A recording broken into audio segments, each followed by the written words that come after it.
Customer सपोर्टमा चाहिँ म्याक्सिममले के गर्नुहुन्छ भन्दाखेरि पेमेन्ट गर्नुहुँदो रहेछ अनि स्क्रिनसट लिन बिर्सिनु हुँदो रहेछ अनि त्यसपछि यस्तो पेमेन्ट गरेर चाहिँ मैले पेमेन्ट गरिसकेँ होइन जिजिपीमा आएन भनेर चाहिँ यस्तो स्क्रिनसट ल्याएर चाहिँ कस्टमर सपोर्टमा आउने गर्नुहुन्छ। तपाईँहरूले यस्तो गर्नुभयो भने हामीले त थाहा पाइहाल्छ यो स्क्रिनसटमा चाहिँ पेमेन्ट नै गरेको छैन भनेर होइन।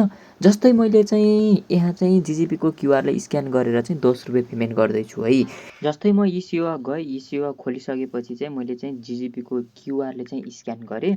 स्क्यान गरिसकेपछि चाहिँ म अमाउन्टमा 10 रुपियाँ अनि रिमार्क्समा चाहिँ आफ्नो युनिक रिमार्क्स जस्तो गराएर चाहिँ मैले चाहिँ पेमेन्ट गर्दैछु। जस्तो अमाउन्टमा 10 रुपियाँ अनि रिमार्क्समा चाहिँ मैले 1 2 3 रोहन राखेर चाहिँ पेमेन्ट गरेँ। अनि मैले चाहिँ ब्याक गरिदिएँ अनि त्यसपछि ओहो मैले त स्क्रिनसट लिन बिर्सेछु भनेर चाहिँ मैले यस्तो स्क्रिनसट गरेर चाहिँ कन्फर्ममा चाहिँ होइन त्यो त जिजिपीमा आएर चाहिँ मैले चाहिँ रिक्वेस्ट गर्दैछु भनेपछि अभियसली 100% जिजिपीले रिजेक्ट हानिदिन्छ। सो यस्तो केसमा तपाईँले चिन्तै मान्नु पर्दैन के स्क्रिनसट लिन बिर्से पनि ई सेवा खोल्नुहोस्, ई सेवाको स्टेटमेन्टमा क्लिक गर्नुभयो भने तपाईँले त्यहाँ चाहिँ पेमेन्ट गरेको देखिन्छ। त्यसमा क्लिक गर्नुभयो भने तपाईँको फुल स्टेटमेन्ट देखिन्छ। फेरि त्यसलाई स्क्रिनसट लिनुहोस्, जिजिपीमा आउनुहोस् अनि त्यसपछि सेम प्रोसेस होइन ई सेवामा क्लिक गरेर चाहिँ सबै कुरा राख्नुहोस् अनि त्यसपछि तपाईँको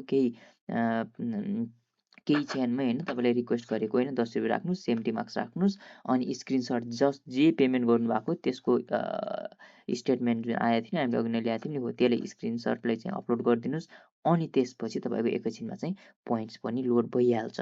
सो तपाईँले अब स्क्रिनसट लिन बिर्सिनु भयो भनेपछि त्यस्तो चिन्तै मान्नु पर्दैन है, जस्ट स्टेटमेन्टमा गएर तपाईँले हेर्न सक्नुहुन्छ।